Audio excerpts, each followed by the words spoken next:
ভারতীয় নিষেধাজ্ঞা, বাংলাদেশের অভ্যন্তরে পণ্য বয়কট, রাজনৈতিক অস্থিরতা সহ নানা কারণে ভারত থেকে আমদানি কমেছে।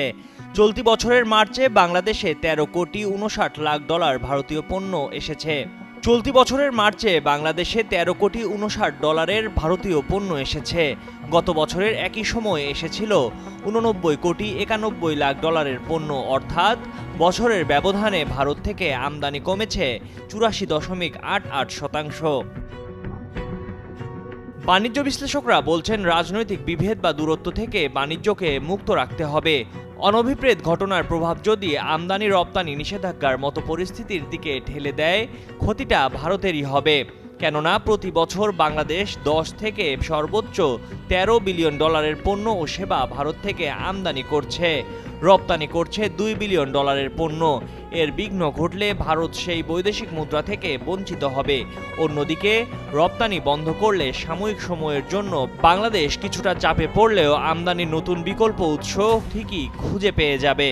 অন্যদিকে রপ্তানি বন্ধ করলে সাময়িক সময়ের জন্য বাংলাদেশ কিছুটা চাপে পড়লেও আমদানির নতুন বিকল্প উৎস ঠিকই খুঁজে পাবে। ওয়ালটন আবারও মিলিনিয়ার অফারে ওয়ালটন ফ্রিজ কিনে আপনিও হয়ে যেতে পারেন মিলিয়নিয়ার। মিলিনিয়ার ছড়াছড়ি দেশ জুড়ে, এটা শুধু ওয়ালটনই পারে। বাংলাদেশ ব্যাংকের তথ্য বিশ্লেষণ করে দেখা গেছে 2023-24 অর্থ বছরে ভারত থেকে প্রায় 10 বিলিয়ন ডলারের পণ্য আমদানি করেছে বাংলাদেশ, অর্থাৎ প্রতি 3 মাসে বা এক প্রান্তিকে প্রায় 2.5 বিলিয়ন ডলার। কিন্তু 2025 সালের প্রথম প্রান্তিকে অর্থাৎ জানুয়ারি থেকে মার্চ সময়ে ভারত থেকে পণ্য আমদানি কমে 1.1 বিলিয়ন ডলারে নেমেছে। তথ্য বলছে 2024 সালের অক্টোবর থেকে নভেম্বর মাসে বা চতুর্থ প্রান্তিকে 2.36 বিলিয়ন এবং জুলাই থেকে সেপ্টেম্বর মাস বা তৃতীয় প্রান্তিকে 2.05 বিলিয়ন ডলারের পণ্য আমদানি হয় ভারত থেকে। বাংলাদেশ ব্যাংকের তথ্য বলছে, আওয়ামী লীগ সরকারের পতনের পর থেকে ক্রমাগতভাবে ভারত থেকে আমদানি কমছে। সর্বশেষ মার্চ মাসে ভারত থেকে 13 কোটি 59 লাখ ডলারের পণ্য আমদানি হয়েছে, কিন্তু 2024 সালের মার্চে এসেছিল 89 কোটি 91 লাখ ডলারের পণ্য, অর্থাৎ বছরের ব্যবধানে ভারত থেকে আমদানি কমেছে 84.88%।